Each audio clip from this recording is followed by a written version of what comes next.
Hello everyone, आज हम start करने वाले हैं रिप्रोडक्टिव हेल्थ का एक ऐसा टॉपिक जो कि इस लेसन का काफी इम्पोर्टेंट टॉपिक है, जिसे हम पढ़ेंगे आज के इस लेक्चर में कि ये इनफर्टिलिटी की अर्थात बंधता।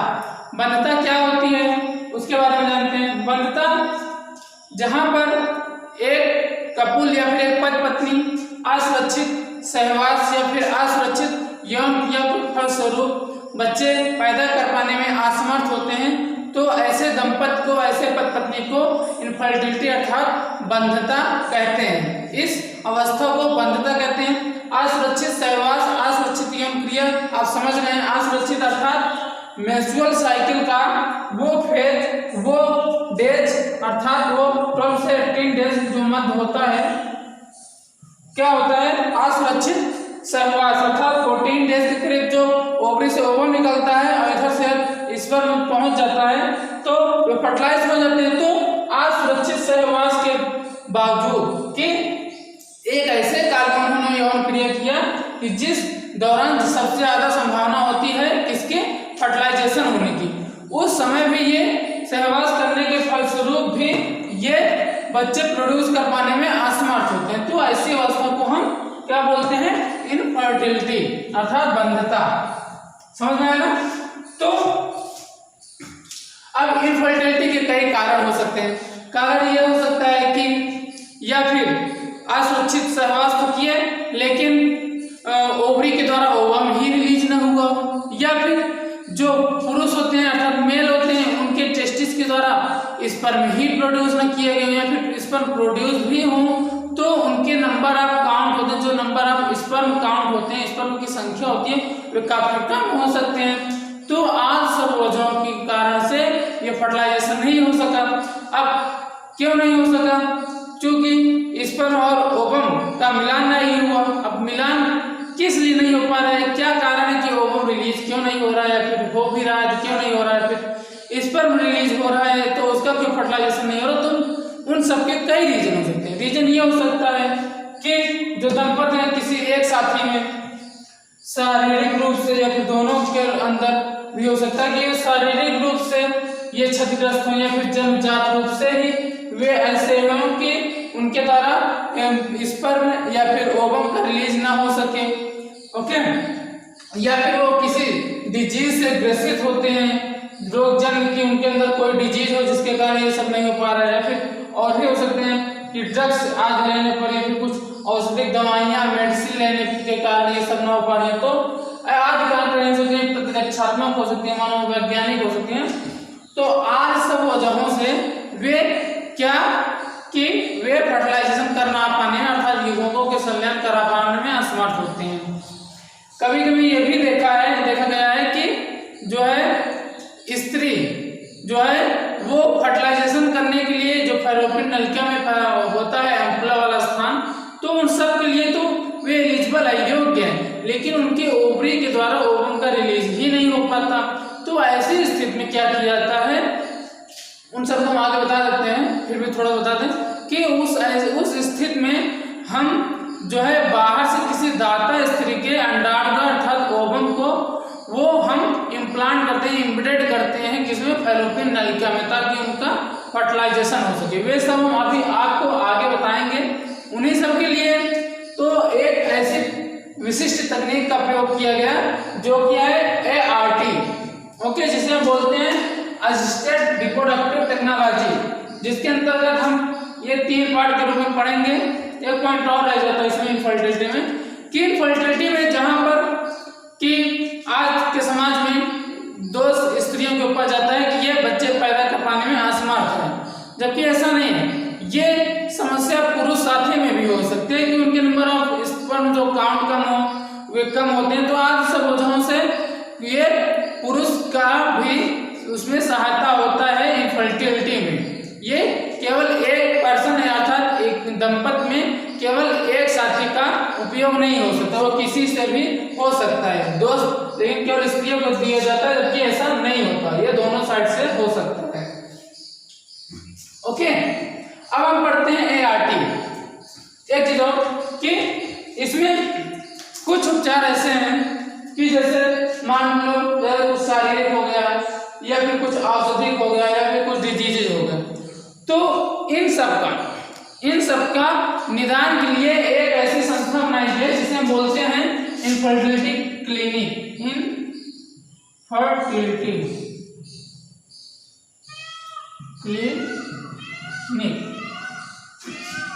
इनफर्टिलिटी क्लिनिक जिसे बोलते हैं बंधुता क्लिनिक।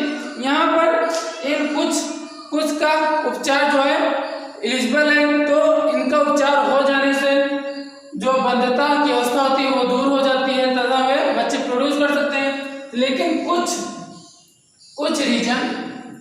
रीजन ऐसे भी होते हैं कि जो कि बंधुता क्लिनिक पर भी वे ठीक नहीं हो पाते।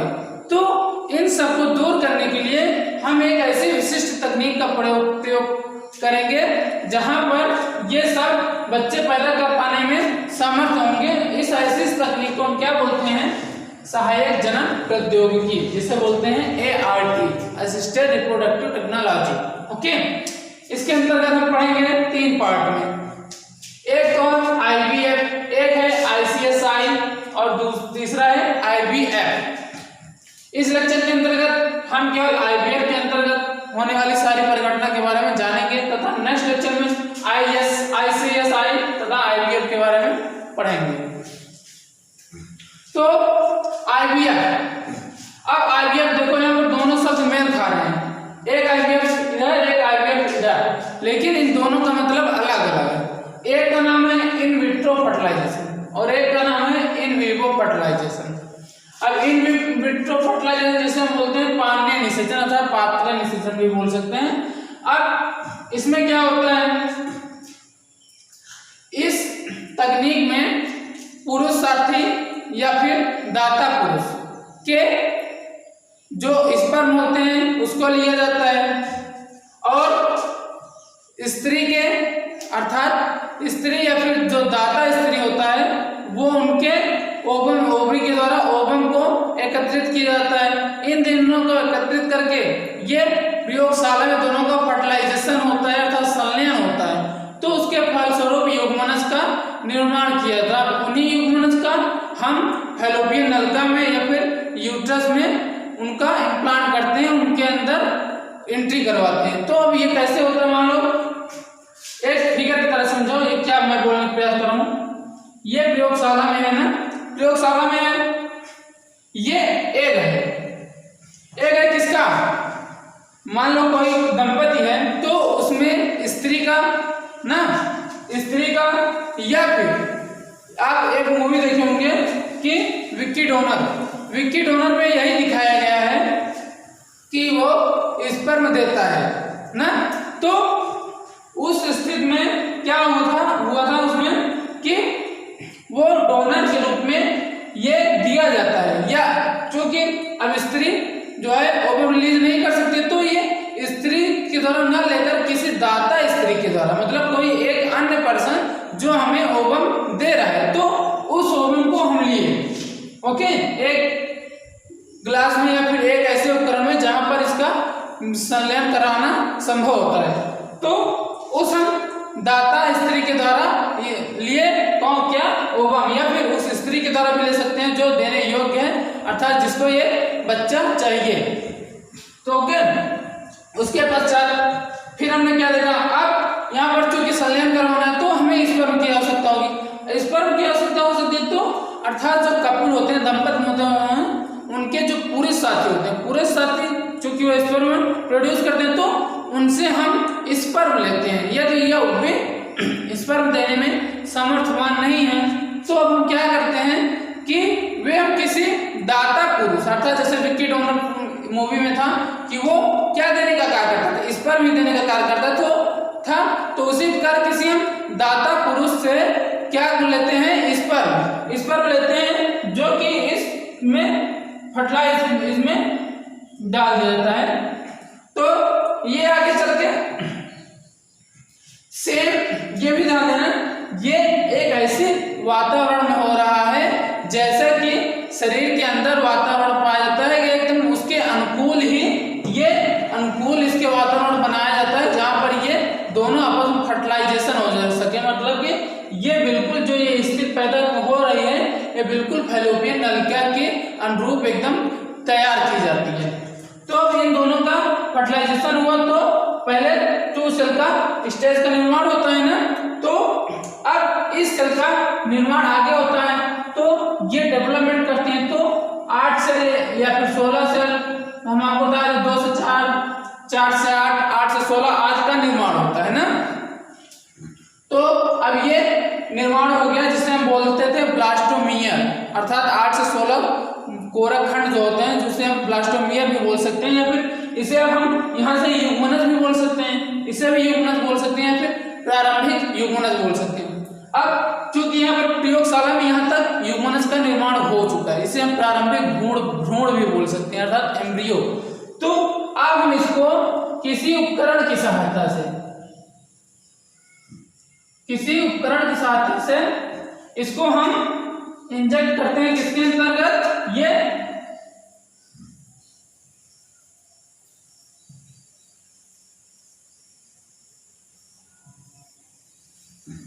हम दो अवस्था में क्या बोलते हैं, ये जो सेल प्रारंभिक भ्रूण हम स्थानांतरित कर रहे हैं, या इसको हम एक तो यूट्रस में भी स्थापित कर सकते हैं, या फिर इसको हम सीधा ले जाकर ये फैलोपियन नलिका में, इसको ले जाकर हम यहाँ पर इस रास्ते से इसे हम फैलोपियन नलिका में यहाँ पर इम्प्लांट कर देते हैं। अब यहाँ पर देखो, यहाँ पर फैलोपियन नलिका में उस स्टेज को, उस प्रारंभिक भ्रूण को, उस युग्मनज को यहाँ पर हम इम्प्लांट करते हैं, उस युग्मनज का यहाँ पर ट्रांसफर करते हैं जो संख्या में 8 से कम होती है, अर्थात यहाँ पर देखो 8 सेल स्टेज से कम होती है, इसे ये भी बोल सकते हैं ब्लास्टोमियर, जो संख्या में 8 से कम होती है, फिर 8 होती है।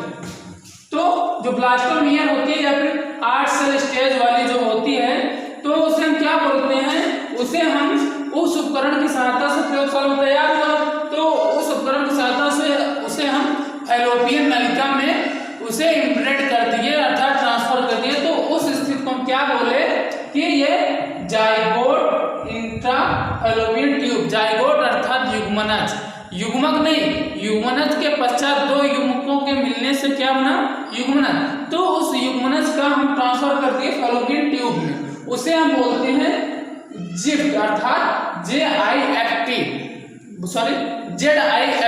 इसका नाम बोलते हैं ZIFT, जो कि फैलोपियन ट्यूब में स्थानांतरित होता है, अर्थात 8 ब्लास्टोमियर या फिर 8 ब्लास्टोमियर से कम वाले स्टेज को।